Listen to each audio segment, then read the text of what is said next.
Hello, good evening everybody.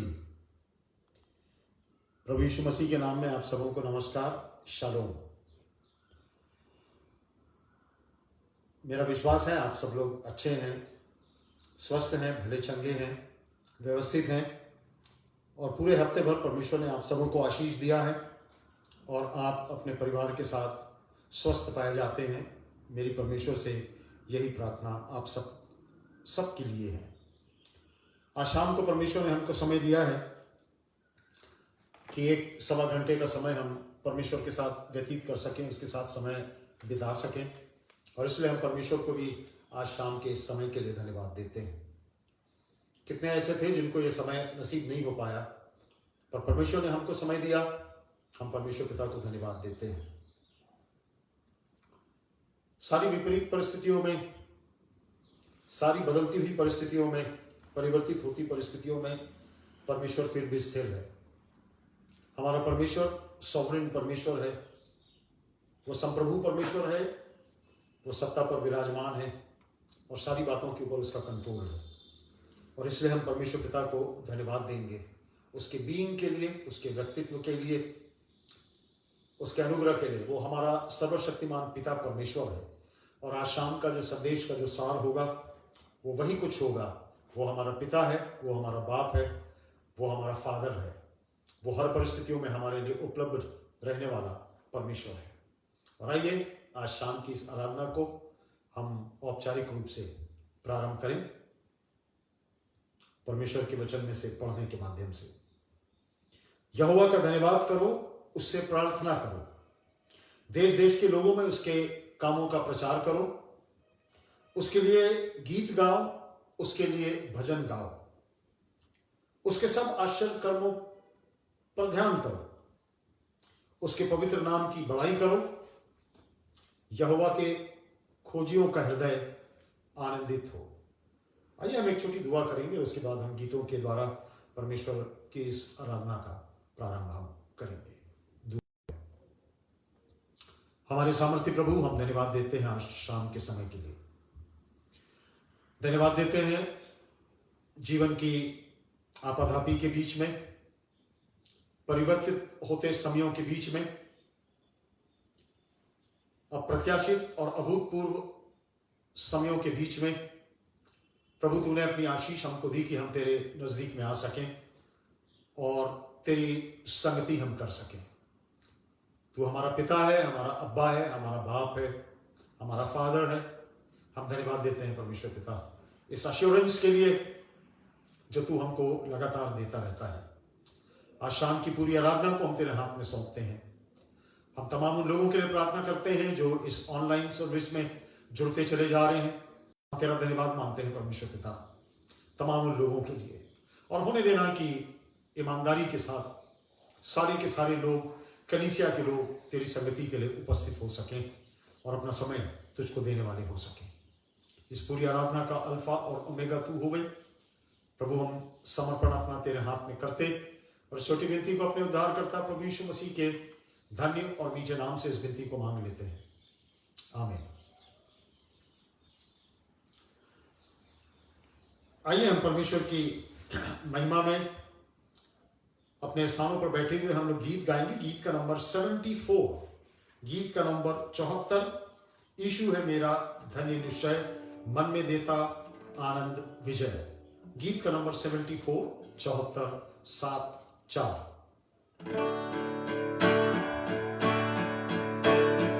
यीशु है मेरा धन्य निश्चय, मन में है देता आनंद विजय। स्वर्ग का निवासी, वारिस्थान का, आत्मा से जन्मा उतरिया। या कथा मेरी, या मेरा नाम,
शाम के जो प्रेयर रिक्वेस्ट्स हैं, प्रार्थना के जो विषय हैं वो इस प्रकार से हैं।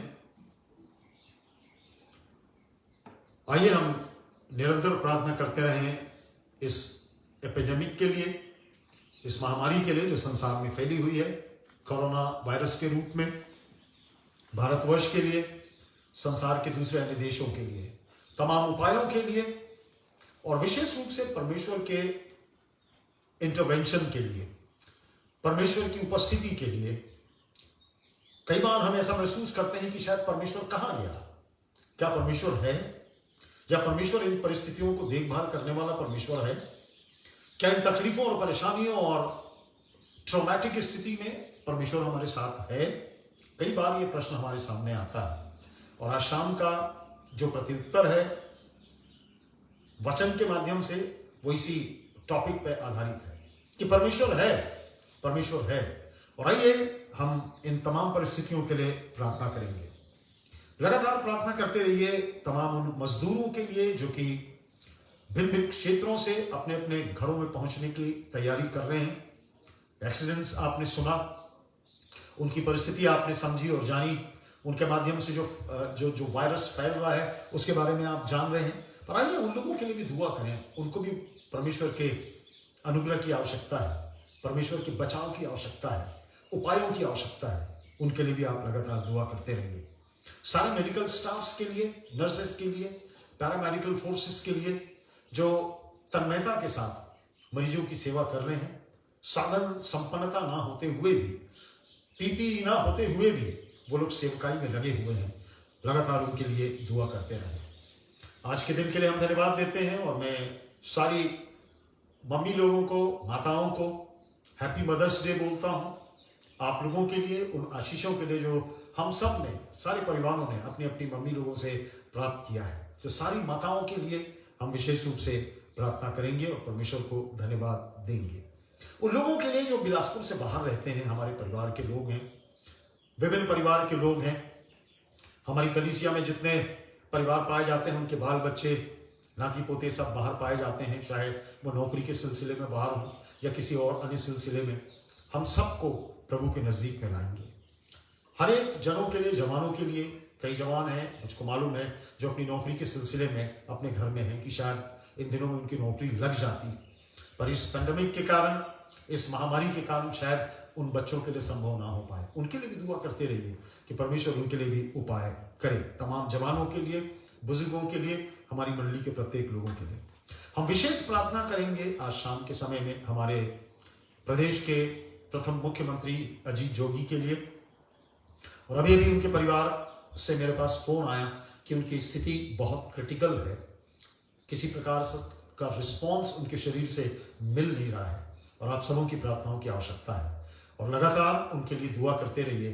हमें नहीं मालूम परमेश्वर की क्या इच्छा है, पर मिस्टर अजीत जोगी के लिए आप सब दुआ करते रहिए। तमाम बुजुर्गों के लिए, बीमारों के लिए जो अपने बिस्तरों पर पाए जाते हैं। और आइए थोड़ा सा समय हम लोग प्रार्थना में व्यतीत करें इन तमाम विषयों के साथ। Late us pray.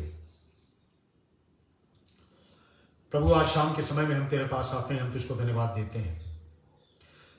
पवित्र पवित्र पवित्र सेनाओं का यहोवा जीवित प्रभु जी, तू हमारा स्वामी और उद्धार करता है।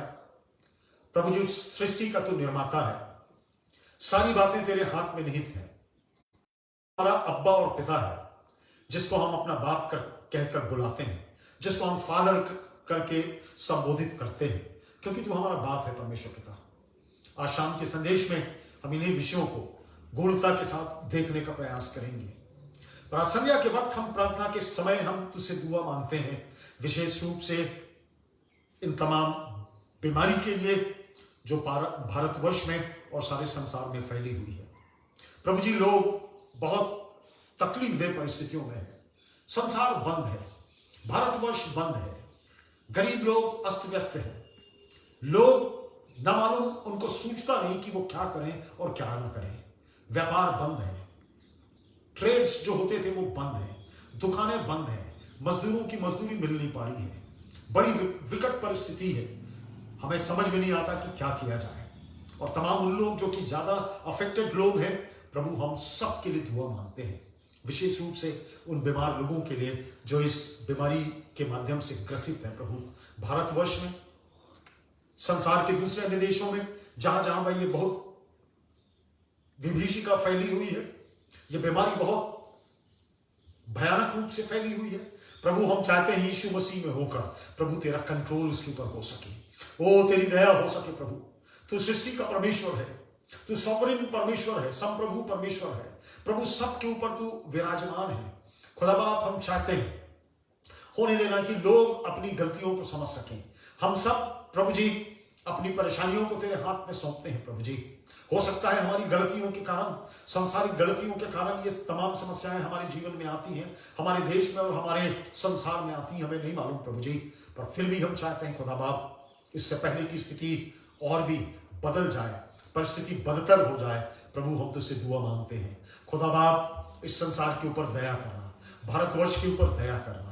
हम विशेष प्रार्थना करते हैं प्रभु उन तमाम प्रयासों के लिए जो हमारे भारतवर्ष के सरकार के द्वारा, चाहे वो राज्य सरकारें हैं और चाहे केंद्र की सरकारें हैं, जो प्रयास कर रहे हैं प्रभु, तुझ में होकर सफल हो गए। हम अपनी सरकारों को सहयोग कर सके प्रभु, ताकि हमारे सहयोग से जो प्रयास सरकार का होता है वो सफल हो सके। हम विशेष प्रार्थना करते हैं तमाम उन मजदूरों के लिए जो बहुत दूर दूर से पैदल और नामालूम किस प्रकार की यात्राओं को करके अपने घर पहुंचने का प्रयास कर रहे हैं। हम प्रार्थना करते हैं प्रभु उन तमाम 11, 15, 16 लोगों के लिए जो ट्रेन से कटकर मर गए प्रभु जी। बड़ी विभत्स घटना है, दिल दहला देने वाली घटना है प्रभु जी। खुदा बाप, हम उसकी कल्पना भी नहीं कर सकते प्रभु जी, उस पीड़ा और दर्द को हम समझ भी नहीं सकते प्रभु जी। अपनों से दूर बियाबान में, रात्रि के अंधेरे में जान इस तरीके से चली जाए खुदा बाप, जो लोग भी वो लोग हैं, जहां कहीं के भी वो लोग हैं प्रभु, हम तेरी दया उन परिवारों के ऊपर चाहते हैं। और हाँ प्रभु जी, हम तुझसे ये दुआ मांगते हैं कि तेरा अनुग्रह, तेरी सुरक्षा, तेरा उपाय उन गरीबों के लिए भी किया जा सके।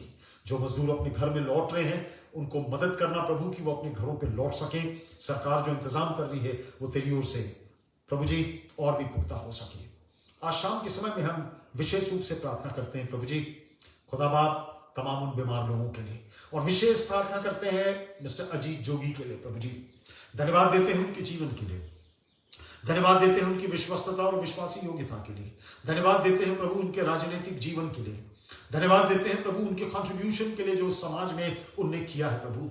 और अब जीवन और मृत्यु से जो उनकी लड़ाई चल रही है, जैसा हमको बताया गया कि स्थिति बहुत क्रिटिकल है, यीशु मसीह के नाम में होकर तूने कहा है प्रभु जी, मांगो तो तुमको दिया जाएगा, खटखटाओ तो तुम्हारे लिए खोला जाएगा। तेरे नाम से हम दुआ मांगते हैं प्रभु, तेरे लेखे और तेरे प्रोविडेंस में अगर संभव है प्रभु, अपना हाथ उनके ऊपर बढ़ाना और अपनी चंगाई भेजना प्रभु जी, कि खुदा बाप एक नया जीवन उनको मिल सके, एक नए संदर्भ में वो अपने जीवन को जी सके, उनके परिवार के साथ होना प्रभु, उनकी पत्नी के साथ होना, उनके बेटे और बहू के साथ होना, उनके निकट परिवार के लोगों के साथ होना, उन डॉक्टर्स और नर्सेस के साथ होना जो उनको ट्रीट करते हैं प्रभु। होने देना कि उनके ट्रीटमेंट से वो जल्दी से अपने पैरों पर खड़े हो सके प्रभु। तेरा टच, तेरा हीलिंग टच, तेरा स्पर्श उनको मिले, हम दुआ चाहते हैं प्रभु। उसी प्रकार हम अपनी कलीसिया के तमाम उन बुजुर्गों और तमाम उन लोगों के लिए जो अपने बिस्तरों पर हैं, जिनका नाम प्रार्थना सभाओं में लिया जाता है, हर एक को हम याद करते हैं प्रभु। होने देना कि तेरी चंगाई उनको मिल सके, तेरा सुकून उनको मिल सके प्रभु जी। जो तकलीफ और परेशानी में है, मानसिक रूप से प्रभु जी डिप्रेशन में है, हम हर एक को तेरे हाथ में रखते हैं प्रभु। ओ तेरे लोग हैं प्रभु, तुझसे प्रेम करने वाले लोग हैं, तेरी दया उनके ऊपर बनी रहे, तेरा अनुग्रह बना रहे। हमारी कलीसिया के एक परिवारों को, उनके बाल बच्चों को, माता पिता को, बुजुर्गों को, हर एक लोगों को प्रभु तूने सुरक्षा दिया है, तूने उनकी आवश्यकताओं की पूर्ति किया है और आगे भी उनकी आवश्यकताओं की पूर्ति करते रहना प्रभु। उनको विश्वास में मजबूत और स्थिर बना के रखना हम प्रार्थना करते हैं और धन्यवाद देते हैं तमाम माताओं के लिए प्रभु। आज पूरे संसार में मदर्स डे मनाया जा रहा है। कितने हम फॉर्चुनेट हैं प्रभु जी, हम सौभाग्यशाली है कि हमारी माताएं हमारे परिवारों में पाई जाती हैं। कितनी माताएं हमारी कलीसिया और परिवारों की रही प्रभु जी, जो तेरे पास, तेरे घर में है प्रभु जी। हम उन सब के लिए धन्यवाद देते हैं। उनने जो कंट्रीब्यूशन घर परिवारों में अपने किया है, हमारी कलीसिया में किया है, हम हर एक को धन्यवाद देते हैं। हर एक माताओं के ऊपर अपनी आशीष बना के रहना, होने देना प्रभु जी कि तेरी आशीष और तेरा स्पर्श इन माताओं को मिलता रहे, हमारे घर परिवारों में मिलता रहे। और प्रभु हम हमेशा उनके प्रति कृतज्ञ रहें, उनकी सेवकाइयों के प्रति जो घर में वो करती हैं, जो कलीसिया में वो करती हैं प्रभु जी। हर एक माताओं को अपनी आशीष से नवाजना प्रभु जी। खुदा बाप, हम आज प्रार्थना करते हैं अपनी चर्च के घटकों के लिए और घर प्रत्येक लीडर्स और अगुओं के लिए, हम सबों के साथ होना, और इन बदलती परिस्थितियों में हमको चर्च किस तरीके से संचालित करना है, कैसे चर्च के लिए हमको भविष्य के लिए विचार करना है, होने देना प्रभु। कल जब हम मिलते हैं अपनी एक छोटी मीटिंग के माध्यम से, तो हम निर्धारित कर सकें, हम अपना रोड मैप तैयार कर सकें प्रभु जी, हम अपना दर्शन और विजन तैयार कर सकें कि इसके बाद हमको क्या करना है और कैसे हमको अपनी कलीसिया को आगे बढ़ाना है और कैसे उसको उन्नत के रास्ते पर ले जाना है। प्रभु जी अनुग्रह देना, आशीष देना, अगुओं को अपनी आशीष देना। संडे स्कूल, महिला सभा, CYF और यूथ फेलोशिप और क्वायर, चर्च काउंसिल, सारी तेरे हाथ में रखते हैं प्रभु जी। खुदा बाप, तूने इनको संभाला है और आगे भी संभालेगा और अपनी महिमा के इस्तेमाल में लाएगा। इस विनती को हम अपने उद्धारकर्ता प्रभु यीशु मसीह के धन्य और मीठे नाम से मांग लेते हैं, सुन और कबूल कर लेना। आमीन, आमीन।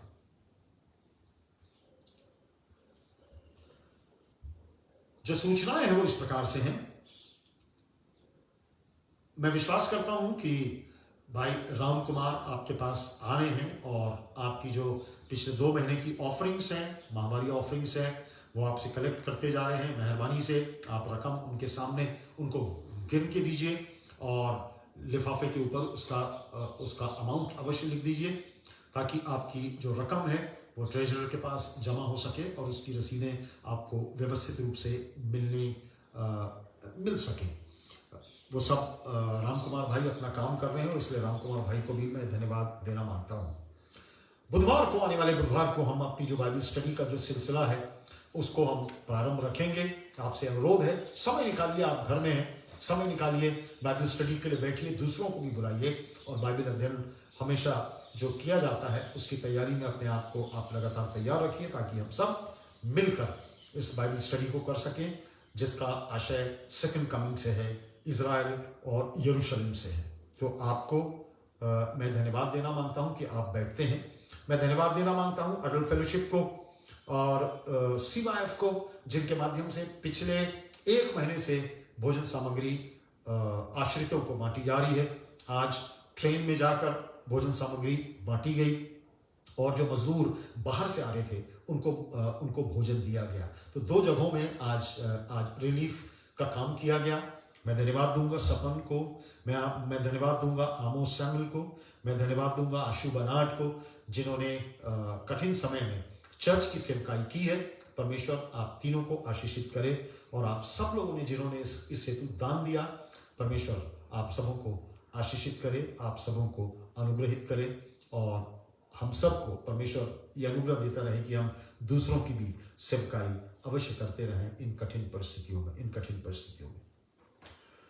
आइए अपने मनों को हम लोग तैयार करें और प्रभु भोज के लिए अपने गीत की पुस्तक से हम लोग गीत गाएंगे। गीत का नंबर 70, गीत का नंबर 70 7-0। और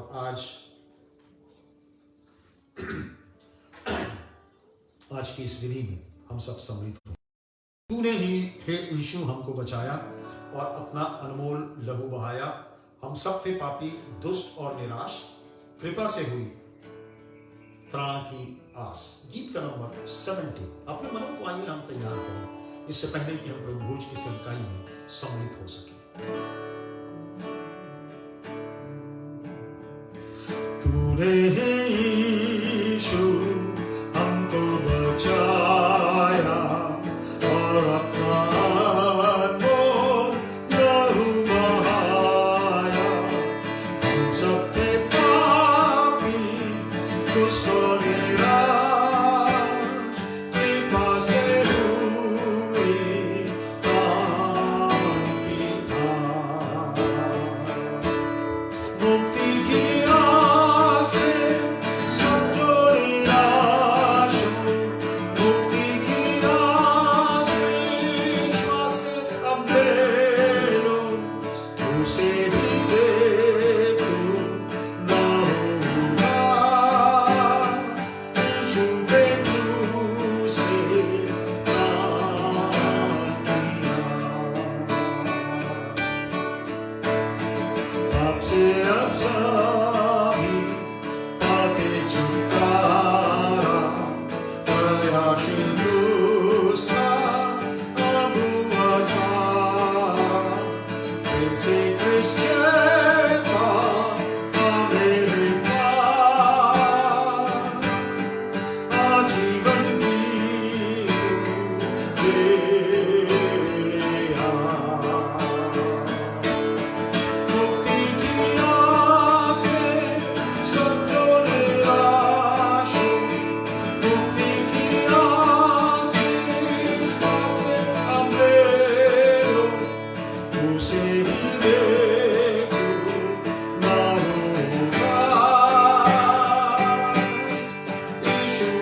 जब घड़ी आ पहुंची तो वह प्रेरितों के साथ भोजन करने के लिए बैठा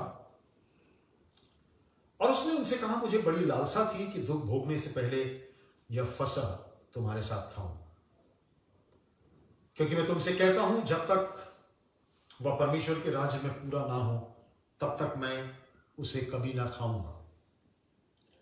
और तब उसने कटोरा लेकर धन्यवाद किया और कहा, इसको लो और आपस में बांट लो, क्योंकि मैं तुमसे कहता हूं कि जब तक परमेश्वर का राज ना आए तब तक मैं दाखरस का रस अब से कभी ना पीऊंगा।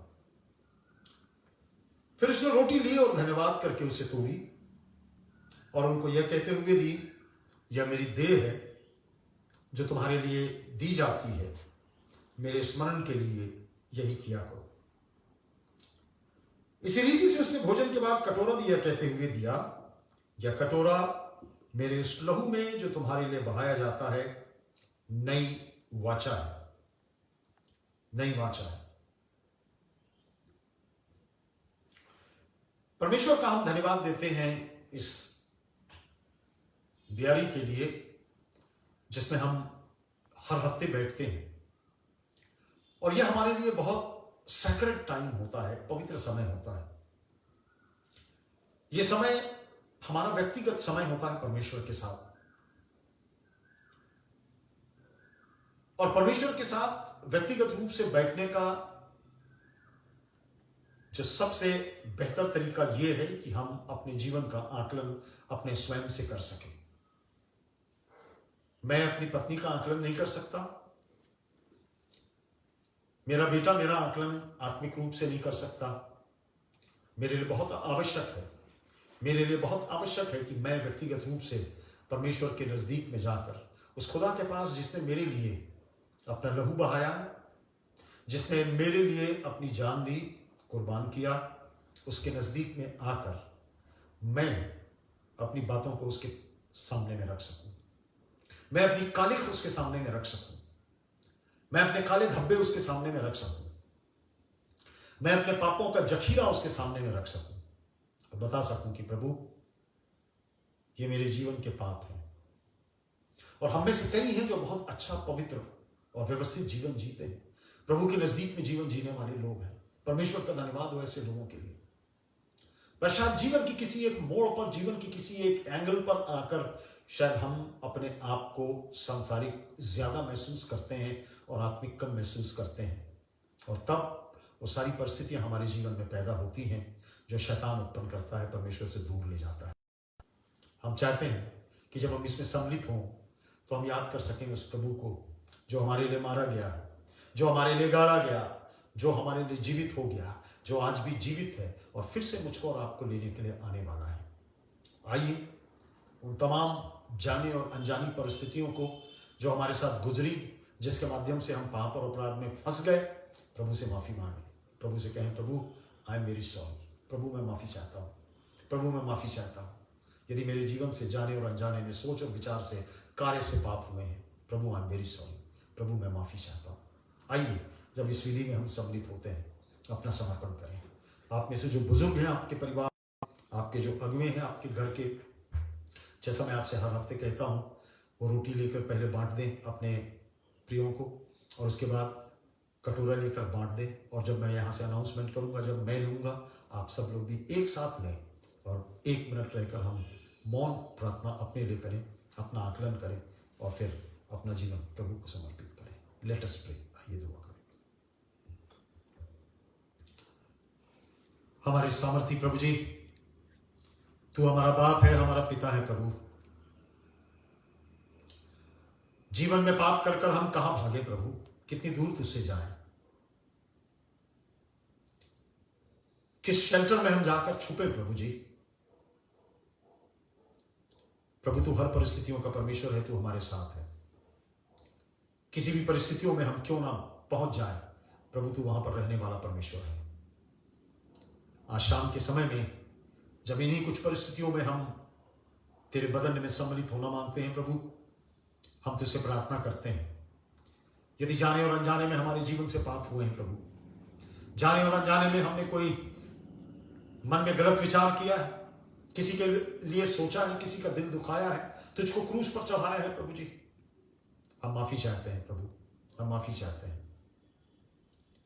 विश्वास करते हैं कि तेरा लहू, तेरा बदन हमें नई स्फूर्ति देगा कि प्रभु हम तेरे नजदीक में रहते हुए अपना जीवन तेरे साथ व्यतीत करने वाले हो सके। प्रभु यीशु मसीह में धन्यवाद के साथ इस विनती को हम मांगते हैं, आमीन।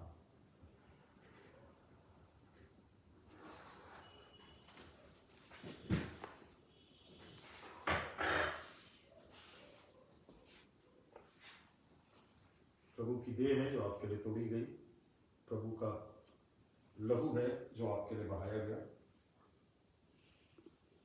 प्रभु की देह जो आपके लिए तोड़ी गई, प्रभु का लहू जो आपके लिए बहाया गया।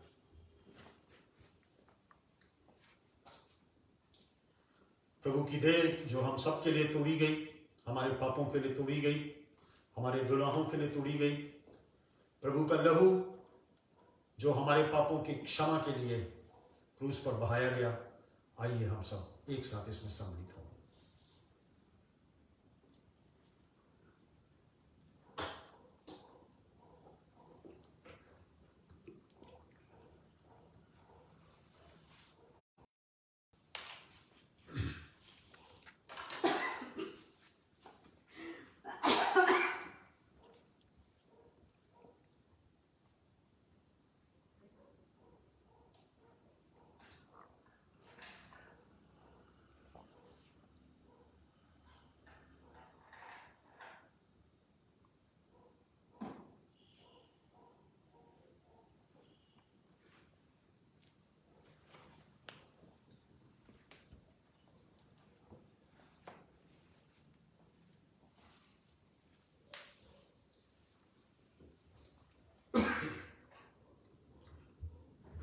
हे हमारे पिता, तू जो स्वर्ग में है, तेरा नाम पवित्र माना जाए, तेरा राज्य आवे, तेरी इच्छा जैसे स्वर्ग में होती है वैसे इस पृथ्वी पर भी हो।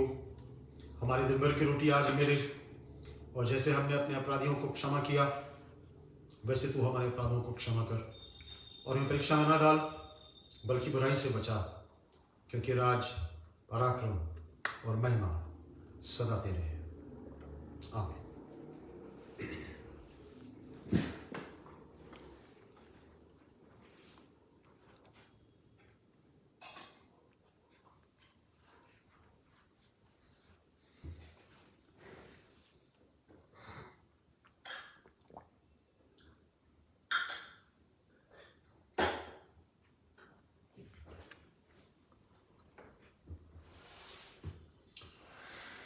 आप सबों को फिर से एक बार मैं धन्यवाद देना मांगता हूं।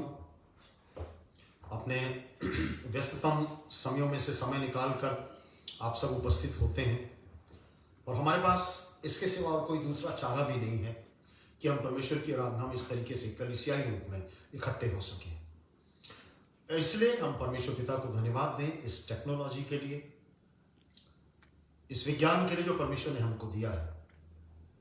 शायद आज से 20 साल पहले अगर कोई ऐसी वारदात होती तो शायद हमारे लिए संभव नहीं हो पाता कि हम आपस में इस तरीके से आराधना कर सकते हैं। So let us give thanks to the Lord. आइए हम परमेश्वर पिता को धन्यवाद दें। Let us be grateful to the Lord, कि परमेश्वर के प्रति हम कृतज्ञ रहें कि परमेश्वर ने ये उपाय हमारे लिए दिए हैं कि मैं और आप आपस में इस तरीके से मिल सकते हैं, एक दूसरे के लिए दुआ कर सकते हैं, एक दूसरे को देख सकते हैं, एक दूसरे को हम अपने जो संदेश है वो संप्रेषित कर सकते हैं, हम कन्वे कर सकते हैं। और इसलिए हम परमेश्वर पिता को धन्यवाद दें। आज शाम का जो संदेश होगा उसका जो कंटेंट्स हैं वो मेरे कई संदेशों के कंटेंट्स में जुड़ते चले जाते हैं। शायद इस स्तर के ऊपर मैंने आपसे कई बार बातचीत की है, पर आज शाम के समय में मैं फिर से चाहूंगा, क्योंकि संदर्भ वही कुछ है हमारे लिए, परेशानियों का, तकलीफ का, अंधकार का, अनिश्चित भविष्य का। ना मालूम किस प्रकार की परिस्थितियां भविष्य में बनने वाली है, मुझको और आपको नहीं मालूम, चाहे भौतिक रूप से, चाहे भावनात्मक रूप से, और चाहे आत्मिक रूप से, और चाहे किसी भी प्रकार से। शायद परिस्थितियां हमारे सामने में बहुत विपरीत होती चली जा रही हैं, और इसलिए इन विपरीत परिस्थितियों में हम देखने का प्रयास करेंगे, उस बाप के पास हम जाने का प्रयास करेंगे, उस पिता के पास जाने का हम प्रयास करेंगे जो हमारा फादर है, to which we call a father, जिसको हम अपना बाप बुला सकते हैं। संसार अनिश्चितता के वातावरण में है, संसार अंधकार के वातावरण में है, और लगातार ये प्रश्न मेरे और आपके जीवन में कौंध रहा है और सारे संसार के जीवन में कौंध रहा है, कहां है परमेश्वर? Where is God? परमेश्वर आप कहां हो? खुदावंद तू कहां है? Where are you God? Where are you God? परमेश्वर के अस्तित्व के विषय में अनेक अनेक प्रश्न हमसे पूछे जा रहे हैं कि परमेश्वर कहां है, उसका अस्तित्व कहां है। और यदि कोई आपसे यह प्रश्न पूछ ले, यदि आपसे कोई यह प्रश्न पूछ ले परमेश्वर के विषय में, वेयर इज योर गॉड? तुम्हारा परमेश्वर कहां है? इन विपरीत परिस्थितियों में तुम्हारा परमेश्वर क्या है? आपका जवाब क्या होगा? आप किस तरीके का जवाब उनको देंगे? और उन्हीं के ऊपर आज संध्या के वक्त हम लोग चर्चा करना मांग रहे हैं। हार्वर्ड विश्वविद्यालय के एक प्रोफेसर थे, प्रोफेसर नैथन, उनको उनके कक्षा के विद्यार्थियों ने एक बड़ी, जब वो पाठ पढ़ाने के लिए गए, क्लास लेने के लिए गए, तो किसी विद्यार्थी ने यह प्रश्न उनसे पूछ लिया। विद्यार्थियों का झुंड था, किसी ने उनसे पूछ लिया, how do I know that I exist? मैं कैसे जानूं कि मेरा अस्तित्व है? यह दर्शन या फिलोसफी की क्लास थी, दर्शन की क्लास थी, और वहां से बड़े दार्शनिक अंदाज में एक विद्यार्थी ने अपने टीचर से पूछ लिया मैं कैसे जानूं कि मेरा अस्तित्व क्या है? और तब प्रोफेसर नाथन ने बहुत ही नाटकीय अंदाज में उसका जवाब भी दिया। उन्होंने कहा, मैं कैसे जानूं कि कौन मुझसे पूछ रहा है? And whom shall I say is asking? मैं कैसे जानूं कि कौन मुझसे पूछ रहा है? मैं कैसे समझूं कि कौन मुझसे पूछ रहा है? बड़ी नाटकीय अंदाज में बहुत ही सटीक जवाब दिया। और आज शाम के समय में यदि परमेश्वर के विषय में आपसे कोई पूछे कि तुमने अपने ईश्वर को तुम पिता कहते हो और बाप कहते हो, तुम्हारा बाप क्या है? तो आपका प्रत्युत्तर आज शाम को इन बीमारियों के बीच में, इन टूटन भरी परिस्थितियों में क्या होगा? किसी ने प्रश्न पूछा कि परमेश्वर की परिभाषा दो और उसके साथ 2 उदाहरण भी दो। तो जो उत्तर था वो ये था, जो उत्तर मैं और आप भी दे सकते हैं वो ये दे सकते हैं, क्योंकि केवल परमेश्वर का अस्तित्व ही इस संसार में है। उसको अपने आप को रिवील करने की आवश्यकता नहीं कि मैं परमेश्वर हूं, परंतु सारी सृष्टि के माध्यम से उसका रेवलेशन, उसका प्रकटीकरण प्रकट है। वो अपने आप में प्रत्युत्तर है, अपने आप में वो प्रत्युत्तर है।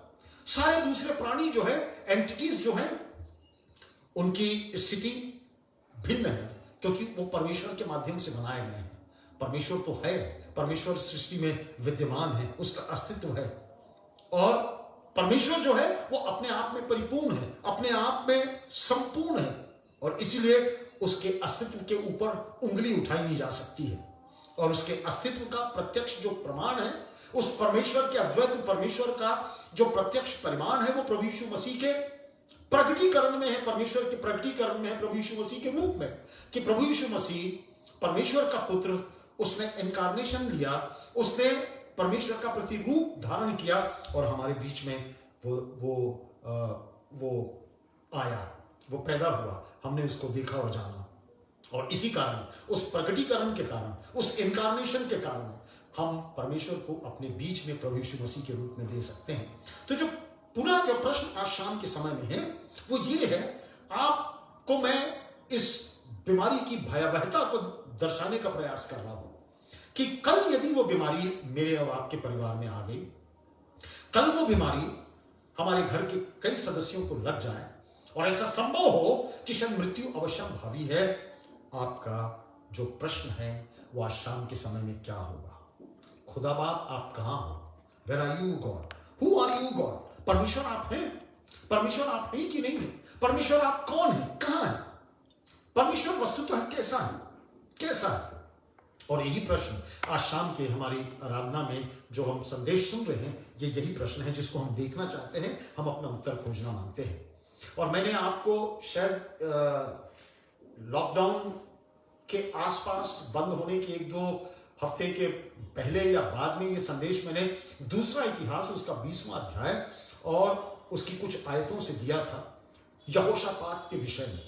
और हम उस इंसिडेंट्स को लगातार हाउंड करते रहेंगे, लगातार उसके साथ साथ चलते रहेंगे, क्योंकि आज हमारे संदेश का जो सार है वो वहीं से निकलकर दूसरी अन्य बातों को भी हमारे साथ समाहित करते जा रहा है। दूसरा इतिहास और उसका 20वां अध्याय परमेश्वर का जन है, परमेश्वर का सेवक है, परमेश्वर से प्रेम करने वाला जन है यहोशापात, पर उसके ऊपर मोआबियों और अम्मोनियों की सेना ने आक्रमण किया है, मूनियों की सेना ने आक्रमण किया है, और उनकी जबरदस्त सेनाओं से यहोशापात डरा हुआ है। और तब वो परमेश्वर से प्रश्न पूछ रहा है, परमेश्वर के नजदीक में जा रहा है, और प्रथम बात जो इन परिस्थितियों में वो कर रहा है वो ये कर रहा है कि उसने इजराइल लोगों को बुलाया है, उनसे कहा है आइए हम सब परमेश्वर के पास आए और अपने घुटने टेक लें और परमेश्वर से प्रार्थना करें। यही तो कुछ रीजनेबल बात हो सकती है हमारी तकलीफों के समय में, हमारी परेशानियों के समय में कि हम आए और परमेश्वर के साथ मिलकर दुआ करें। और यहोशापात ने ऐसा ही कुछ किया और वो कहने लगा परमेश्वर से, प्रभु हम तुझसे बातचीत करना मांगते हैं, हम तुझको जानना मांगते हैं, हम तुझको देखना मांगते हैं, हम तुझको अनुभव करना मांगते हैं, तू है कि नहीं प्रभु। हमारी तो अब स्थिति ये हो रही है कि शायद अब हमारी मृत्यु अवश्यंभावी है, शायद ये राष्ट्र का जो अस्तित्व है वो खत्म हो जाने वाला है, लोग मार डाले जाएंगे, बंधुआई में चले जाएंगे। प्रभु वेयर आर यू, प्रभु तू कहां है? हम चाहते हैं प्रभु, हम तुझको अनुभव करना मांगते हैं, हम तुझको अनुभव करना मांगते हैं। आज शाम के वक्त यदि आपके परिवारों में ऐसी बात नहीं है तो परमेश्वर का धन्यवाद हो, परंतु कितने परिवार हैं जो बहुत विकट परिस्थितियों में, टूटन की स्थिति में, आर्थिक तंगी से वो ग्रसित हैं, बीमारियों से वो ग्रसित हैं, मृत्यु सूझता नहीं है उनको, कुछ समझ में नहीं आता है क्या किया जाए। और हो सकता है यह प्रश्न उनके दिमाग में लगातार चलता रहे, प्रभु तू कहां है? Where are you O God? प्रभु तू कहां है? प्रभु तू कहां है? और के समय में मैं बहुत ढेर सारे उदाहरणों के माध्यम से अपने संदेश को मैं उसके अंत तक पहुंचाना मांगता हूं, ताकि उस उदाहरणों के माध्यम से हम यहोशापात और उसके इतिहास, दूसरा इतिहास और उसके 20वें अध्याय की सार्थकता को जो मेरे और आपके जीवन के लिए समझने का प्रयास कर सकें। परिस्थितियां जो हैं वो बहुत विकट है, बीमारी संसार में फैली हुई है, भारतवर्ष बंद है, दुनिया बंद है, जीविका का जो साधन है वो हो नहीं पा रहा है, मृत्यु हमारे लिए अवश्यंभावी नजर आ रही है। कैसे होगा बचाव? आपने शायद इतिहास पढ़ा होगा और नेपोलियन बोनापार्ट के विषय में पढ़ा होगा। वो रूस को जीतने के लिए निकला हुआ था और जीतते जीतते जीतते वो बहुत नजदीक मॉस्को पहुंच गया था, जो रूस की राजधानी थी, रशिया की राजधानी थी। मॉस्को जल रहा था, आधा जल चुका था, हाहाकार मचा हुआ था, और रूस का जो शासक था अलेक्जेंडर पाव्लोविच अपने घर में था वो, और उसे नहीं मालूम था कि नेपोलियन की सेना मॉस्को के इतने नजदीक पहुंच गई है और मॉस्को को जलाते हुए अब सेंट पीटर्सबर्ग के पास जाने वाली है, जहां पर अपने भवन में वो था, अपने महल में वो था। और तब उसने जब देखा कि शायद संभावनाएं बचने की कम है, उसने एक चर्च में शरण लिया ताकि उसकी जान बच सके। मॉस्को जल रहा था, जो सेंट पीटर्सबर्ग है उसको गिरना बाकी था। नेपोलियन बोनापार्ट वहां पर पहुंच चुका था और तब उसने उस चर्च के अंदर अलेक्जेंडर पाव्लोविच ने अपना चेहरा छुपाया, उस पुलपिट के पास गया और पुलपिट के पास जाने के बाद उसने घुटने टेके और घुटने टेक कर परमेश्वर से अपने बचाव की वो प्रार्थना करने लगा और परमेश्वर से आश्चर्य कर्म की अपेक्षा करने लगा। और बड़े अद्भुत रीति से परमेश्वर ने एक जबरदस्त आश्चर्य कर्म किया अलेक्जेंडर पाव्लोविच के जीवन में, रूस के शासक के राजा के जीवन में, कि अचानक जबरदस्त बर्फबारी होने लगी, जबरदस्त स्नोफॉल होने लगा और नेपोलियन बोनापार्ट का आगे बढ़ना रुक गया। मॉस्को जा सका और सेंट पीटर्सबर्ग जीता नहीं जा सका और बर्फबारी के कारण नेपोलियन बोनापार्ट को पीछे हटना पड़ा। परमेश्वर तू कहां है? Where are you O God? परमेश्वर तू कहां है? और कभी आपने ऐसा महसूस किया है कि आपके जीवन में भी ये बात आ सकती है, आपके जीवन में भी ये कुछ ऐसा घटित हो सकता है जब ऐसा लगता है सब कुछ खत्म है? अलेक्जेंडर पाव्लोविच ने प्रभु के पास नजदीक में वो गया, उससे प्रार्थना की और परमेश्वर ने उसका बचाव किया। और रशिया जो है वो नेपोलियन बोनापार्ट के आक्रमण से बच गया। तू कौन है परमेश्वर? तू कहां है परमेश्वर? तू कैसा है परमेश्वर? तू है भी कि नहीं परमेश्वर? 1986 हमारे समयों की बात है। फिलीपींस में राष्ट्रपति मार्कोस का शासनकाल था, जो एक तानाशाह थे, और उसके तानाशाही को जो फिलीपींस की जनता है वो झेलते झेलते थक गई थी, और करीब 800 सैनिकों ने विद्रोह कर दिया मार्कोस उसके शासन के विरुद्ध में। और तब वो सब लोग वो 800 सैनिक जो है वो एक छोटे से द्वीप में, कैनाल्डो द्वीप में उन्होंने शरण लिया। और तब मार्कोस ने वहां का जो तानाशाह था, इन 800 सैनिकों को मारने के लिए करीब 8 हेलीकॉप्टर और 2 बॉम्बर प्लेन्स भेजे, फाइटर प्लेन्स भेजे। और तब इन 800 सैनिकों के कमांडर ने अपनी एक मसीही गवाही दी है, और अपनी गवाही में उसने लिखा है कि जब ये 8 हेलीकॉप्टर और 2 फाइटर जेट्स हमारे ऊपर आक्रमण के लिए आए, उस छोटे से टापू में आए और वो हमारे ऊपर चक्कर काट रहे थे, हमारे लिए और कोई चारा नहीं था सिवा इसके कि अब हम ये महसूस करें कि हमारी मौत आ गई है, अब हमारी मौत अवश्यंभावी है और अब हम मरने के लिए तैयार हैं। और तब हमारे पास जो बाइबल थी, हम अपनी बाइबल में से निकालकर भजन संहिता 91 अध्याय हमने पढ़ना प्रारंभ किया। आप लोग पढ़ लीजिएगा घर में। और कुछ देर के अंतराल में 8 हेलीकॉप्टर और 2 फाइटर प्लेन जो थे वो अचानक उस द्वीप में नीचे उतर आए। उन सैनिकों ने जो हेलीकॉप्टर से आए थे और प्लेन से आए थे, उन्होंने हमारे साथ संगति किया और फिलीपीन देश में क्रांति सफल हुई और एक्विनो बेनिग्नो वहां की राष्ट्रपति बन सकी और जो विद्रोह था वो सफल हुआ। Where are you God? तू कहां है परमेश्वर? तू कौन है परमेश्वर? ये घटनाएं मुझको और आपको, हमारे विश्वास को बढ़ाने के लिए एक मील का पत्थर जैसा काम करती है। यहोशापात की प्रार्थना केवल प्रार्थना नहीं, ये प्रश्न है, ये एक प्रश्न है जो वो प्रभु के सामने फेंक रहा है कि प्रभु तू बता, क्या तू नहीं है परमेश्वर? क्या तू नहीं था? क्या तू नहीं रहेगा?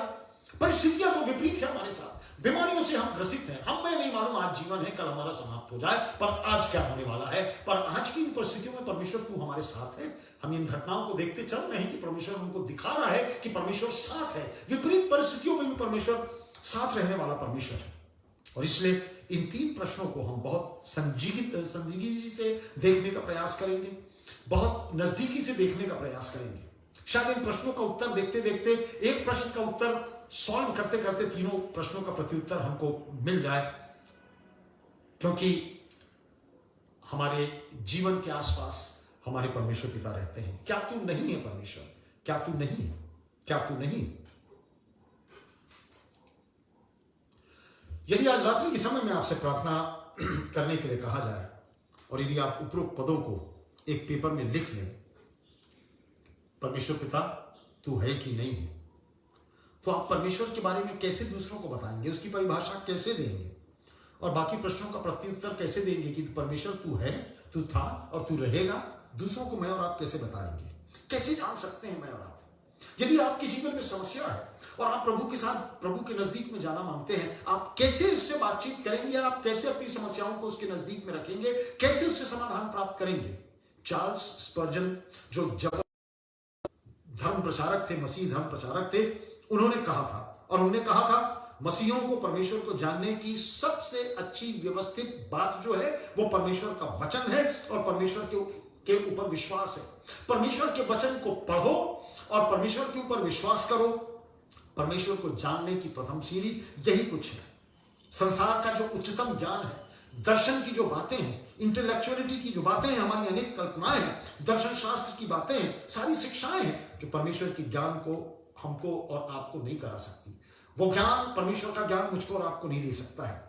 केवल परमेश्वर का नाम और उसका कार्य, उसका स्वभाव, उसका व्यक्तित्व, यही बातें परमेश्वर को मेरे और आपके सामने प्रकट करती हैं। Person and work of Christ, प्रभु यीशु मसीह का काम और उसकी सेवकाई ही परमेश्वर के वचन को मेरे और आपको प्रकट करती है, मुझको और आपको प्रकट करती है। और अंत में हमारे परमेश्वर पिता को, हमारे बाप को, संसार के दूसरे अन्य विषयों के विषय में हम पढ़ सकते हैं, संतुष्ट हो सकते हैं, परंतु परमेश्वर के संपूर्ण कार्यों को हमारी आंख नहीं देख सकती। आपके जीवन के हर पल में परमेश्वर काम करता है। शायद मैं अपने घर अपने पीठ के पीछे मुझको समझ भी नहीं आता कि सुरक्षा किस प्रकार की है, पर शायद परमेश्वर मेरे साथ है, मेरी सुरक्षा का उपाय वो कर रहा है। शायद आपके साथ है, आपकी बीमारियों की परिस्थितियों में आपके साथ है, आपकी आंख देख भी नहीं पाती, पर परमेश्वर वहां आपके साथ है।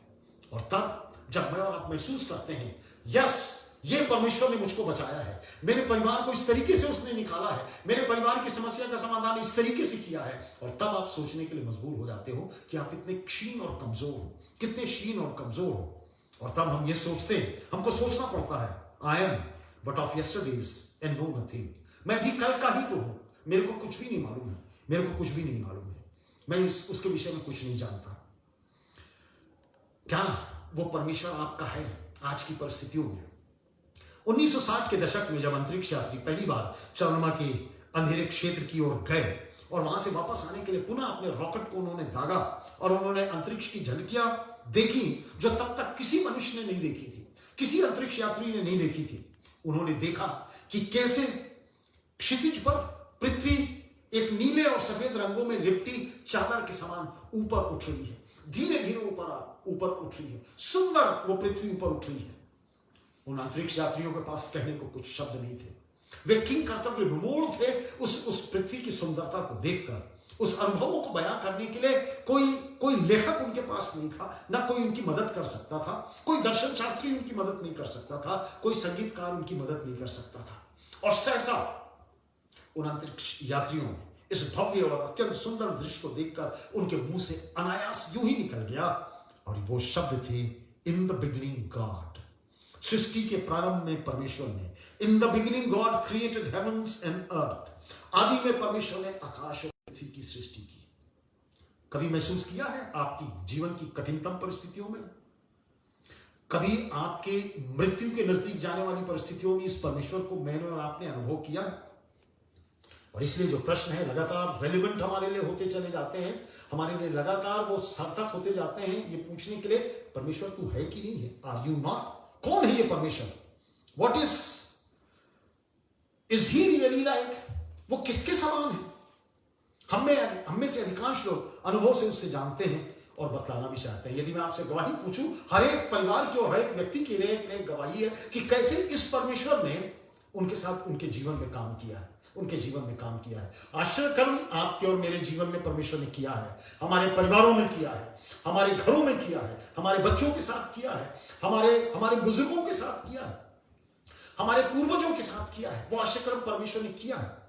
1990 में लाइफ मैगजीन, जो कि अमेरिका से निकलती है, पत्रिका में एक कवर फोटो छपी। उसका शीर्षक था, उस आर्टिकल का शीर्षक था, हु इज गॉड? परमेश्वर कौन है? और जब आप आरंभ का पेज खोलेंगे तो एक अधेड़ महिला की गवाही वहां पर है, जो कैंसर की बीमारी से मृत्यु शैया पर पड़ी हुई है, मृत्यु के बिल्कुल नजदीक है। और उसने लिखा है कैसे मृत्यु के नजदीक भी परमेश्वर उसके इतने नजदीक है, और उस पीड़ा और दर्द में उसने उस परमेश्वर को देखने का प्रयास किया है।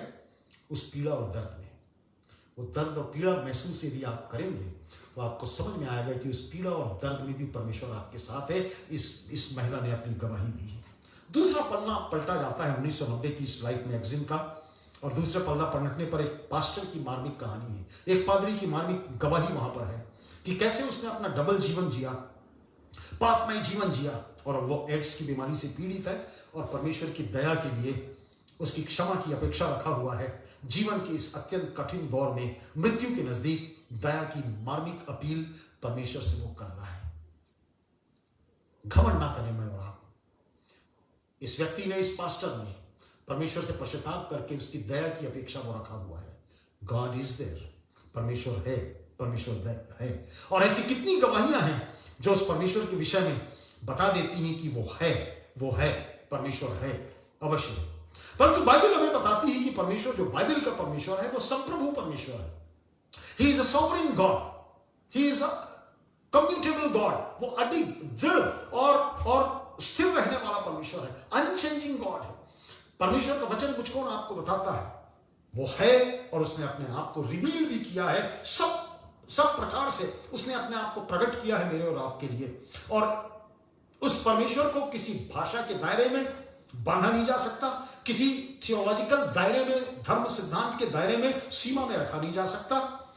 जिसने खुद को संसार में प्रकट किया है, हो सकता है हमने भिन्न भिन्न अनुभवों से उसको जाना है, भिन्न भिन्न अनुभवों से जाना है। कितनी अच्छी बात है, हमारे घर परिवार में हमारे बुजुर्ग लोगों ने कितनी तकलीफदेह परिस्थितियों में जाना है। अस्पताल में फेंक दिए गए, अनाथ होके डाल दिए गए, बीमार थे, माँ बाप छोड़ के चले गए, उन बुजुर्गों के जिनको मिशनरियों ने पाला, और आज उसकी संतान हम और आप हैं। कितनी आशीष प्रभु ने दिया है। वो परमेश्वर है, वो परमेश्वर है। गेत्सेमनी के बगीचे में प्रभु यीशु मसीह जब प्रार्थना कर रहे हैं तो उनका एक अंतर्द्वंद है, एक लड़ाई चल रही है। वो अपने जीवन का सबसे कठिन अंतर्द्वंद झेल रहे हैं। जब वो पकड़वाए जाने वाले थे, वो अपने पिता से कह रहे हैं, क्या कोई दूसरा रास्ता हो सकता है प्रभु? कोई मेरे पिता, कोई दूसरा रास्ता हो सकता है? अपने पिता से वो कह रहा है। उसने वही स्ट्रगल झेला जो मैं और आप अपने जीवन में झेलते हैं, और तब वो अपने पिता से कह रहा है, is there any other way? पिताजी, कोई दूसरा रास्ता हो सकता है? परंतु उसने ये कहा, मेरी नहीं परंतु तुम्हारी इच्छा पूरी हो। और अपनी प्रार्थना में यदि आप उस प्रार्थना को ध्यान देंगे, प्रभु यीशु मसीह की प्रार्थना को जो गेत्सेमनी के बगीचे में कर रहा है, वो तीन बार अपने पिता से कह रहा है, और अपने पिता का नाम ले रहा है। 3 बार वो कह रहा है परमेश्वर को, होली फादर, पवित्र पिता, पवित्र परमेश्वर, पवित्र पिता, my father, my father, my father. भाइयों बहनों, यदि वो आपका और मेरा पिता है और अब्बा है और बाप है, तो परमेश्वर की जो संप्रभुता है निर्दयी नहीं हो सकती, कष्टकर नहीं हो सकती। ये बीमारी मेरे और आपके लिए कष्टकर नहीं हो सकती। ये पेंडेमिक मेरे लिए आपके लिए दुखदायी नहीं हो सकता, पीड़ादायक नहीं हो सकता, यदि उसको अच्छाई के साथ स्वीकार किया जाए। उसकी पवित्रता, परमेश्वर की पवित्रता यंत्रणादायक नहीं हो सकती, पीड़ादायक नहीं हो सकती, जब तक उसको सारे अनुग्रह से ना स्वीकार किया जाए। ठीक है, बीमारियां आ गई हमारे जीवन में, समस्या हमारे जीवन में आ गई, अजीत जोगी जी बीमार है, हम सब उसके लिए दुआ कर रहे हैं। पीड़ा को झेलने की क्षमता परमेश्वर उस परिवार को देगा। परमेश्वर ना करे कि उस तरीके की पीड़ा आपके जीवन में आ जाए, पर यदि पीड़ा आती है तो परमेश्वर झेलने की क्षमता देता है। परमेश्वर की जो पवित्रता है वो यंत्रणादायक नहीं है। परमेश्वर की जो पवित्रता है, उसका जो होलीनेस है, वो हमारे लिए स्वीकार करने योग्य है, वो उसका अनुग्रह है। आज शाम मैं आपके मध्य केवल उन परमेश्वरों की उद्घोषणा को प्रकट करना मांगता हूं जो संसार के दर्शन शास्त्रियों ने पैदा किए हैं। बहुत ढेर सारे ईश्वर संसार के दर्शन शास्त्रियों ने पैदा किए हैं, या अचेतन अनुभव से मनुष्य ने प्राप्त किया है। अनेक मनुष्य अचेतन रूप से परमेश्वर का ज्ञान होने का उसकी बात करते हैं, परंतु हम उस परमेश्वर की बात कर रहे हैं जिसके साथ हमारा संबंध है, अल्टीमेट रिलेशनशिप है। वो हमारा होली फादर है, वो हमारा पिता है। गेत्सेमनी के बगीचे में जब यीशु मसीह अपने बाप से पिता और पिता और पिता कहकर लड़ सकता है, बातचीत कर सकता है, वो मेरा और आपका भी पिता है, मेरा और आपका भी पिता है। रोज के रोज पेपरों में देखिए आप, कितनी पारिवारिक स्ट्रेंज बातें पाई जा रही हैं। कभी पत्नी ने अपने पति का खून कर दिया, कभी पति ने अपनी पत्नी का खून कर दिया, कभी बाप ने बेटे का खून कर दिया, और माँ और बेटे ने मिलकर अपने पति का खून कर दिया। कितनी स्ट्रेंज रिलेशनशिप की बातें हमारे संसार में हो रही है। ये कितनी बड़ी त्रासदी है, परंतु कितना अद्भुत है हमारा संबंध हमारे बाप के साथ, उस परमेश्वर के साथ जो तकलीफदेह परिस्थितियों में वो हमारे साथ रहता है। वो हमारा परमेश्वर है, वो हमारे लिए स्ट्रेंज नहीं है, वो हमारे लिए ऐसा परमेश्वर नहीं है जो हमारा जाना पहचाना नहीं है। इन संसार में हम ऑर्फन नहीं है। He is my daddy, he is your daddy. वो मेरा बाप है और आपका भी बाप है। आप तकलीफ में हैं, वो आपका बाप है। आप बीमारी में हैं, वो आपका बाप है। आपके घर में समस्या है, आपके बच्चों की समस्या है, वो आपका बाप है। आपके बुजुर्गों के साथ समस्या है जो बिस्तरों में पाए जाते हैं, परमेश्वर आपका बाप है। आइए ध्यान दें एक छोटी कहानी को, वो कैसे हमारा बाप है और कैसे लोगों ने अनुभव किया कि विपरीत परिस्थितियों में भी वो हमारा पिता बन सकता है। अटलांटा अमेरिका में एक बिजनेसमैन की मृत्यु 1989 में एक बहुत बुरी त्रासदी में हो गई। उसका नाम ग्रेग सिमंस था। उसकी उम्र करीब 41 वर्ष की थी। 5 बच्चों का वो पिता था। सबसे छोटा पुत्र 1 वर्ष का था और सबसे बड़ा पुत्र 12 वर्ष का था, जिसका नाम ग्रेगरी जूनियर था। पापा अपने बच्चों से प्यार करता था और पापा ने छुट्टी के दिन बच्चों को उस पहाड़ी जलप्रपात पर वो जलप्रपात दिखाने ले गया। पापा ने बच्चों से कहा आज मैं तुमको ले जाऊंगा। वो बच्चों से प्यार करते थे। उस जलधारा में पिता ने बच्चों से कहा मुझे पहले जलधारा में उतर कर देख लेने दो, थोड़ा सा महसूस करने दो कि धारा कितनी तेज है और तुम चिचले पानी में उतर सकते हो कि नहीं उतर सकते हो, और फिर मैं तुमको ले जाऊंगा। और तब पिता ने उस फिसलन भरी छोटी पानी की जलधारा में अपना पैर रखा। फिसलन होने की वजह से पैर जम नहीं सका और तेज धाराओं के साथ बहते हुए उन चट्टानी ऊंचाइयों से वो करीब आधे किलोमीटर की गहराई से अपने 5 मासूम बच्चों के सामने गिरकर उसके पापा की मृत्यु हो गई। अपने बच्चों के सामने एक त्रासदीपूर्ण अंत एक प्रेम करने वाले बाप का। अब अंदाज लगाइए आज शाम के समय में उस 12 वर्ष के बच्चों को मैं आपके सामने में लाना मांगता हूं। उसके पत्र को आपके लिए मैं पढ़ना मांगता हूं जो हिंदी में मैंने ट्रांसलेट किया है। उसके विश्वास को देखिए और मैं आपसे चाहता हूं कि आप और मेरा विश्वास ऐसा ही कुछ होना चाहिए। सब कुछ लूट गया उस बच्चे का, उन 5 बच्चों का सब कुछ खत्म हो गया। बाप का बिजनेस खत्म हो गया, मां के लिए उसका हस्बैंड चला गया, बच्चों के लिए उसका बाप चला गया। ये 12 साल के बच्चे की अभिव्यक्ति एक आंटी पत्र लिखा है और क्या लिख रहा है ध्यान से सुनिए। प्रिय मिसेस व्हीलन, आप नहीं जानती कि आपके परिवार ने मेरे पापा की कितनी मदद की है। वे आपको, आपके पति को बहुत सम्मान से देखते थे। वे अक्सर बताया करते थे कि आपके परिवार का परमेश्वर के साथ कितना अच्छा संबंध है। वे भी उतने ही उदार थे चर्च के प्रति जितने आप लोग हैं। उनकी मृत्यु के पश्चात उनके असली मित्र सामने आ रहे हैं और आपके परिवार का स्थान उस लिस्ट में प्रथम है। आप लोग मेरे लिए और मेरी मां के लिए स्फूर्ति का कारण है। मेरे पापा आप लोगों से बहुत प्रेम करते थे और हमेशा आप लोगों के समान बनना चाहते थे। मेरे पापा बाइबल में वर्णित दृष्टांत जिसमें यीशु मसीह ने बताया था कि कैसे उन 3 लोगों को तोड़े सौंपे गए थे और उनमें से केवल एक ने डबल कमाया, उसी के समान मेरे पापा थे। उन्हें जो दिया गया था उससे कई गुना उन्होंने कमाया और कई चीजें खोई भी, परंतु वे हमेशा परमेश्वर को खुश करना चाहते थे। मिस व्हीलन, उन्होंने आपके परिवार से बहुत कुछ पाया था। वे हमेशा रिस्क, खतरा मोल लेने वाले व्यक्ति थे। यह उनका स्वभाव था। उत्पत्ति 1 और 1 कहता है आरंभ में परमेश्वर था और यही उनके लिए बहुत महत्वपूर्ण था। मिसेस व्हीलन, मेरे पिता प्रारंभिक दिनों में खतरा मोल लेने वाले थे और इसलिए वे बहुत होशियार और सफल भी हुए अपने बिजनेस में। कोई नहीं समझ सकता कि वो जलप्रपात में कैसे गिर गए। मिसेस व्हीलन, वो कैसे गिर गए।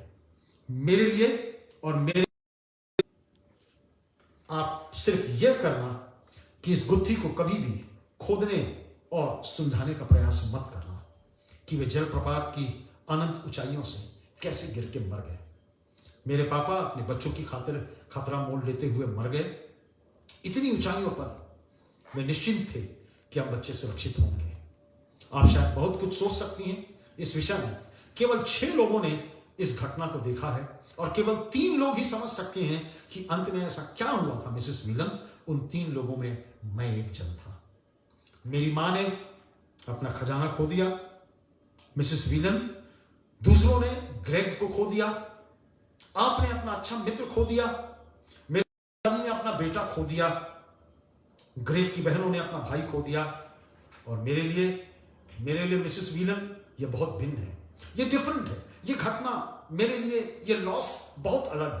वे मेरे बेस्ट फ्रेंड थे, वे मेरे आदर्श थे, परंतु जब मैंने उनको गिरते हुए अंतिम बार देखा तो मैंने अपने जीवन का सबसे महंगा प्राइज्ड व्यक्ति खो दिया, सबसे बहुमूल्य व्यक्ति खो दिया। मिसेस व्हीलन, जो मेरा सबसे प्रिय था, इस दुनिया में सबसे बहुमूल्य था, क्योंकि वह मेरे पापा थे।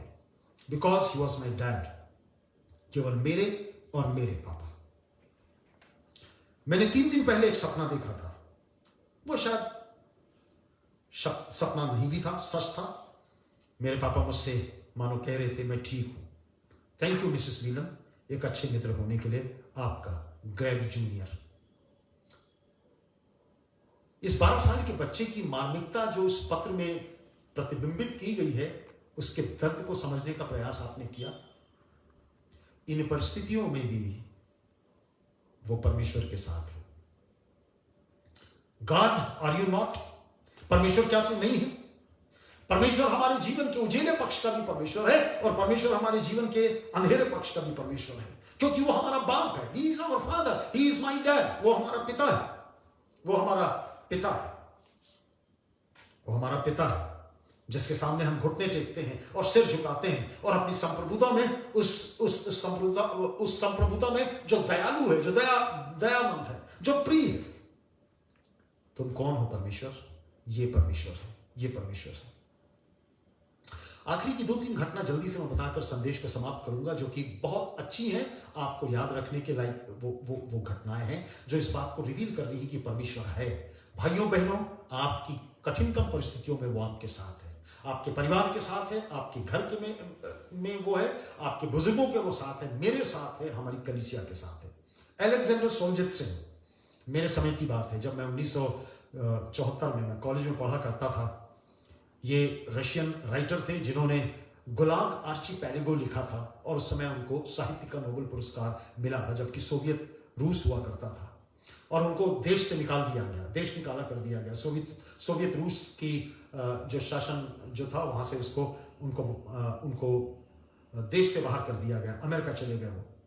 और अमेरिका की हार्वर्ड यूनिवर्सिटी में बोलते हुए उन्होंने अमेरिका वासियों से यह कहा था, उनके पतित और अधर्म पापमय जीवन के बारे में, अमेरिकन लोगों के पतित और अधर्म जीवन के बारे में उन्होंने वो कहा था कि वे कैसे परमेश्वर से दूर हो रहे हैं और परमेश्वर की सच्चाई से वे दूर हो।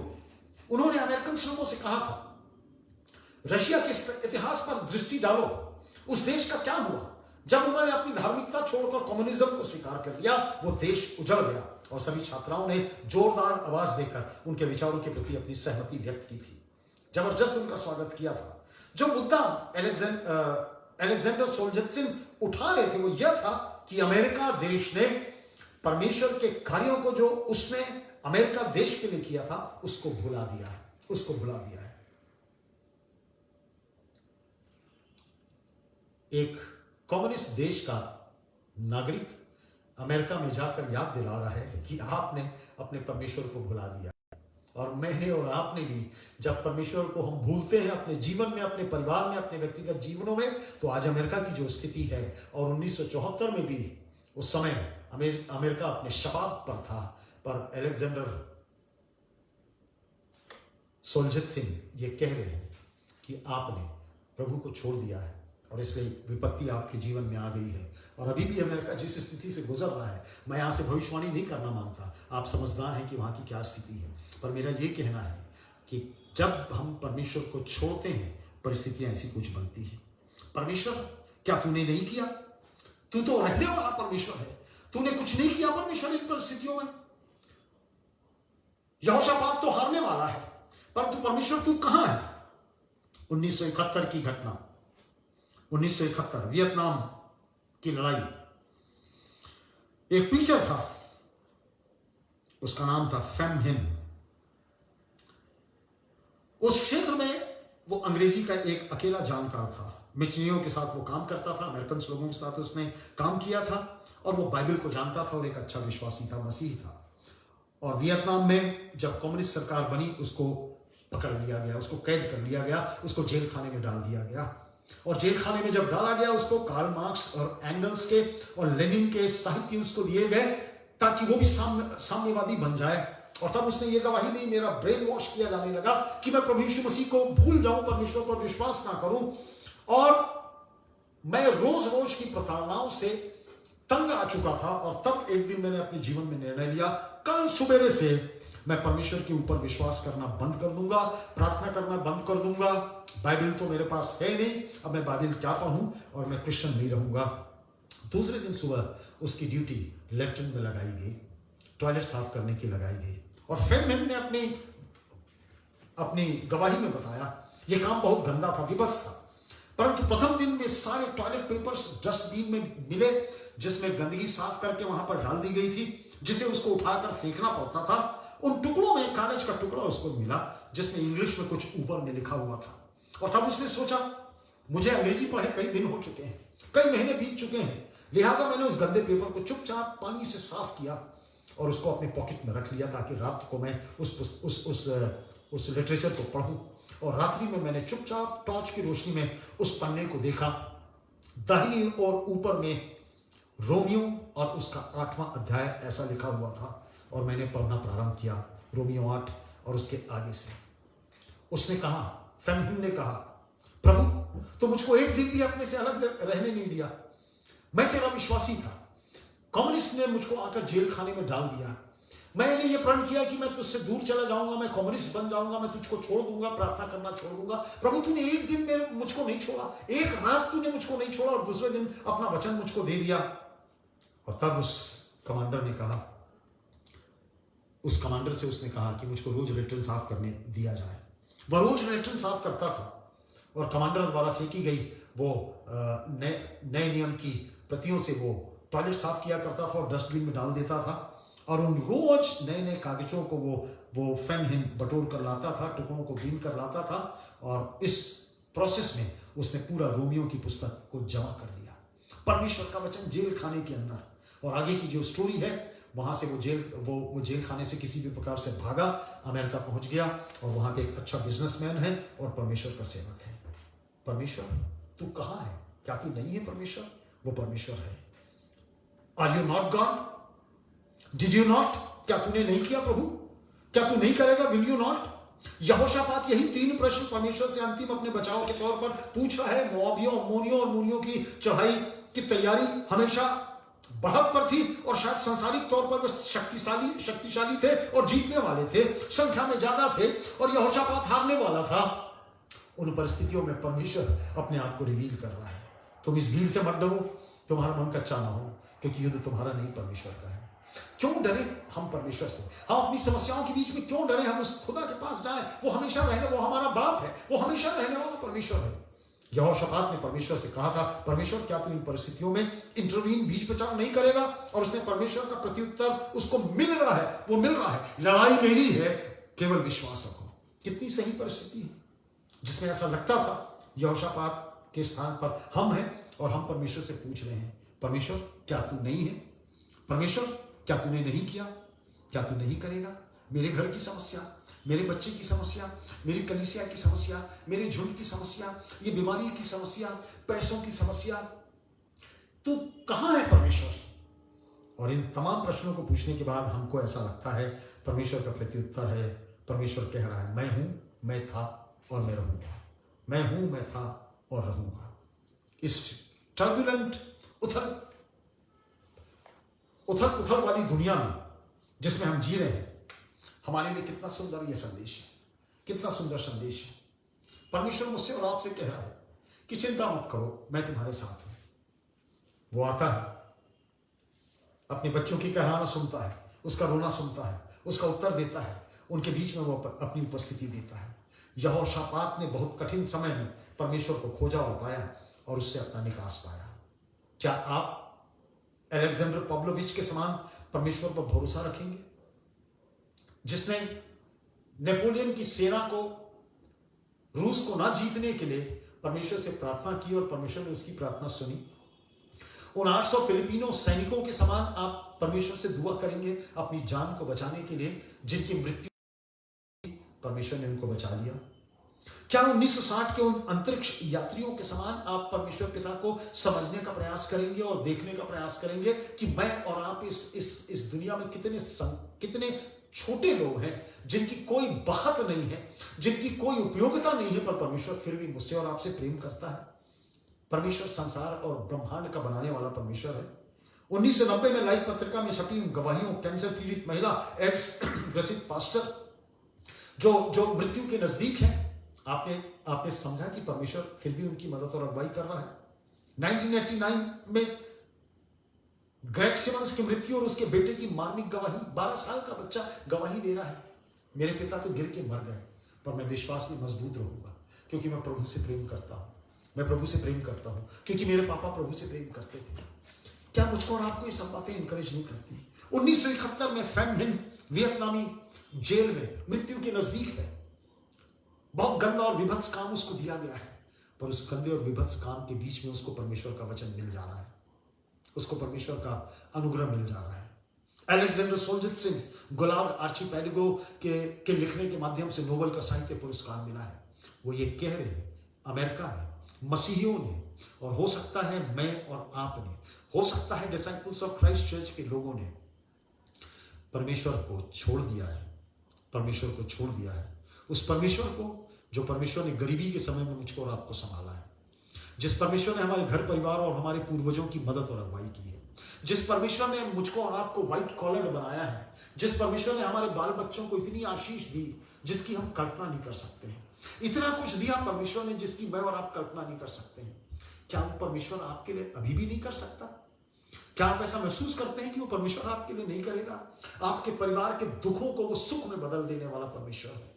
आपने किसी को खोया है अपने घर में, आप उसकी दुख से अभी भी पीड़ित हैं, पर वो परमेश्वर उस शून्यता को भरने के लिए भी आपके घर का वो उद्धारकर्ता बन सकता है। कभी ट्राई किया आपने? कभी ट्राई आपने किया? अलेक्जेंडर सोल्जेत्सिन ने ट्राई किया, फेम हिन ने ट्राई किया, ग्रेग सिमंस की मृत्यु के बाद उसके बच्चे ने ट्राई किया, उस महिला कैंसर पीड़ित महिला ने ट्राई किया, एड्स ग्रसित पास्टर ने किया, उन अंतरिक्ष यात्रियों ने किया, 800 फिलिपिनो सैनिकों ने किया, अलेक्जेंडर पॉप्लोविच ने किया। मैं और आप क्यों नहीं कर सकते? मैं और आप क्यों नहीं कर सकते? वो हमारा पिता है, वो था, है और रहेगा। He is our eternal father. वो हमारा अनंत का पिता है। परमेश्वर पिता को आज के इस संदेश के लिए हम धन्यवाद दें। ये इनकरेजमेंट हमारे लिए, ये उत्साह मेरे और आपके लिए। मत घबराइए, इन विपरीत परिस्थितियों में भी वो हमारे साथ है, वो हमारे साथ है, because he is our eternal father. वो हमारा अनंत का पिता है। आइए अंत में हम सब गीत का नंबर 66 गाएंगे और आशीष की प्रार्थना से इस सभा को हम समाप्त करेंगे। गीत का नंबर 66, 6-6।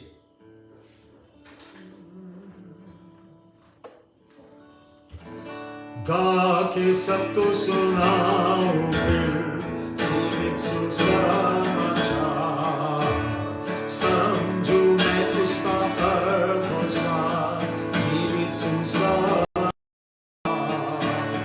सुंदर जीवन दायक, धर्म विश्वास का शिक्षा, वचन अद्भुत, जीवित सुसमाचार, वचन अद्भुत, जीवित सुसमाचार। यीशु देता है सभी को जीवित सुसमाचार। लो तुम सब जो भी भूखे हो, जीवित सुसमाचार। मुफ्त वो सबको देता, स्वर्ग की ओर ले जाता। वचन अद्भुत, जीवित सुसमाचार। वचन अद्भुत, जीवित सुसमाचार। जाओ सभी को जा सुनाओ जीवित सुसमाचार, जिससे शांति हो सभी को, जीवित सुसमाचार। यीशु मुक्तिदाता सभी को सुनाता। वचन अद्भुत, जीवित सुसमाचार। वचन अद्भुत, जीवित सुसमाचार।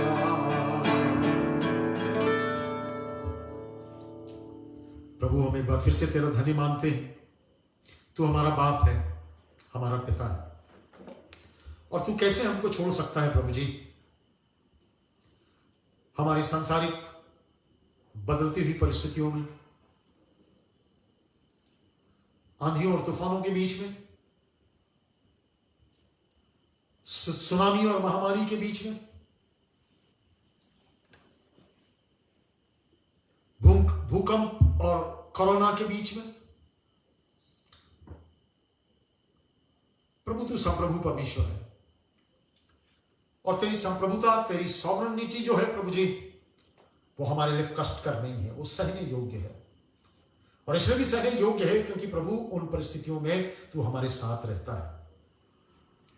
खुदा बाप, जो लोग निराश हैं आज शाम को, जो लोग तकलीफ में हैं प्रभु जी, जो अपनी बातों को दूसरों के सामने में रख नहीं सकते प्रभु जी, शायद मिसअंडरस्टैंडिंग के कारण, शायद बीमारियों के कारण, शायद चिंताओं के कारण, शायद आर्थिक समस्याओं के कारण, शायद गरीबी के कारण, शायद उधार के कारण जो बहुत ज्यादा हो गया है, शायद बच्चों की समस्याओं के कारण, शायद उन बीमारियों के कारण जो हमारे घर परिवार में है। प्रभु, तू हमारा बाप उन परिस्थितियों में भी है। हम दुआ चाहते हैं प्रभु जी, तुझ पिता को हम लोग समझ सकें, तुझ बाप को हम समझ सकें। आज शाम को हम फिर से कोरोना वायरस को तेरे हाथ में रखते हैं, हमारी अभूतपूर्व परिस्थिति को तेरे हाथ में रखते हैं। तूने हमको संभाला है और आगे भी संभालेगा प्रभु। मिस्टर अजीत जोगी को फिर से हम तेरे हाथ में रखते हैं। तेरा चंगाई का हाथ उनके ऊपर हम देखना मांगते हैं प्रभु। अपनी चंगाई उनको देना और पूरे हफ्ते भर तेरा पथ प्रदर्शन और तेरी अगुवाई हम सबों को होती रहे। यीशु मसीह में धन्यवाद के साथ इस विनती को मांगते हैं, आमीन।